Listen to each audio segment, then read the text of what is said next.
Hello everyone, मेरा नाम सिमरन सोंधी है और आज मैं आपको पिछवाई पेंटिंग्स के बारे में बताऊंगी जो कि राजस्थान के नाथद्वारा में की जाती है। ये एक पिक्चर है पिछवाई पेंटिंग की जिसमें हम देख रहे हैं श्रीनाथ जी यानी कि कृष्ण भगवान जी सेंटर में हैं और आसपास गाय हैं उनके। इंडिया का जो आर्ट एंड कल्चर है, रिच आर्ट एंड कल्चर है, वो दुनिया में सब जगह सबको फेमस है। और जो इंडियन सब कॉन्टिनेंट है इसमें बहुत सारे फोक आर्ट्स और क्राफ्ट्स होते हैं और इन्हीं में से एक आर्ट है पिछवई आर्ट जो कि राजस्थान के नाथद्वारा में हो जाती है। नाथद्वारा उदयपुर डिस्ट्रिक्ट में है और यहाँ पे एक हैंड पेंटिंग की जाती है जिसको इंटरनेशनली जाना जाता है। और जो इनके भगवान के डिवोटीज हैं वो इसको एकदम आई कैचिंग होती है उनके लिए।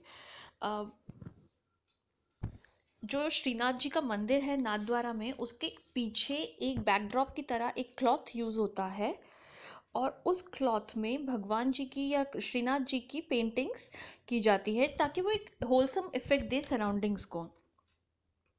उसमें श्रीनाथ जी की फिगर होती है और उसके इम्पॉर्टेंट एलिमेंट्स होते हैं जैसे काव हो गए और गोपीज हो गई, ये सब हो गया। और ये पेंटिंग स्टार्ट ही नाथद्वारा में हुई थी 400 साल पहले।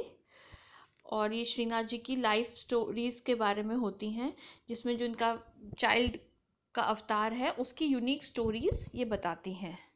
अब जैसे ये वाली पिछवाई, इसमें आप देखिए कृष्ण जी हैं, इन्होंने अपनी उंगली में वो पर्वत उठा रखा है और आसपास सब लोग हैं उसके नीचे। ये उसी की स्टोरीज हैं। जैसे श्रीनाथ जी ने एक बार उन्होंने गोवर्धन पर्वत उंगली पे उठा लिया था और वृंदावन के सारे लोग उसके नीचे आ गए थे क्योंकि बहुत बारिश हो रही थी। तो उन्होंने उन सबको उस बरसात से बचाया था। जो टिपिकल पिछवाई पेंटिंग होती है उसमें 24 बॉक्सेस होते हैं, उसको स्वरूप कहते हैं और हर बॉक्स में एक कृष्णा होते हैं, गोपी या कोई और भी एलिमेंट्स जो भी उनकी लाइफ के होते थे जैसे काउस वगैरह, मोरपंख, बांसुरी। लेकिन इतना सब कुछ एक पेंटिंग में होने के बाद भी वो क्राउडेड फील नहीं होती थी। बहुत एस्थेटिकली वो बैलेंस किया जाता था और यही उसकी ब्यूटी थी। और जो कलर्स और उसकी वाइब्रेंसी है वही उनका यूनिक सेलिंग पॉइंट होता है। वाइब्रेंट नेचुरल कलर्स होते हैं जो फैब्रिक पे, वो एक अलग ही ब्यूटी क्रिएट करते हैं। ये देखो, इसमें स्मॉल बॉक्सेस हैं और हर बॉक्स में श्रीनाथ जी बने हुए हैं। अब process of making Pichhwai. Pichhwai painting बनाने के लिए बहुत ज़्यादा टाइम चाहिए। जो ट्रेडिशनल पिछवाई होती थी वो तो कपल ऑफ वीक्स और कई सारे महीने भी लग जाते थे एक पेंटिंग बनाने के लिए, क्योंकि वो hand spun starch cotton fabric पे बनता था। तो पहले तो आर्टिस्ट जो बेसिक स्केच करता है फैब्रिक पे स्केच किया जाता था, फिर वो ब्यूटीफुल इमेजेस बनाई जाती थी, फिर उनको पेंट किया जाता था जो कि टोटली ऑर्गेनिक और नेचुरल कलर से पेंट किया जाता था और नेचुरल ब्रशेस से भी। और ये कलर्स कहाँ से मिलते थे? Coal, indigo, gold, silver, saffron, zinc and other natural sources से। और ये सारे कलर्स बनाए जाते थे। इसमें कलर्स कौन से यूज़ होते थे? Yellow, green, black, red. ये बेसिक कलर्स थे जो पिछवाई में सबसे ज़्यादा दिखते थे। ऑर्नेट पार्ट को गोल्ड कलर से दिया जाता था। बॉर्डर्स में विद क्रिस्टल्स और डेकोरेटिव एलिमेंट्स लगाए जाते थे। और स्पेशल फीचर्स होते थे श्रीनाथ जी की इमेज के, जैसे big nose, large eyes, fat belly. उसकी बहुत ही प्लेजेंट और डिवाइन फीलिंग रेडिएट करते थे। इसमें देखिए काउज हैं, इसमें भी काउज और श्रीनाथ जी हैं।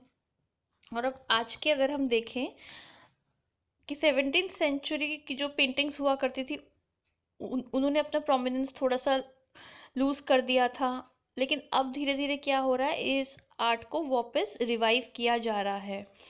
अब आज के दौर पे इसे प्रोमिनेंट करने के लिए उसको कंटेम्परराइज करना पड़ेगा।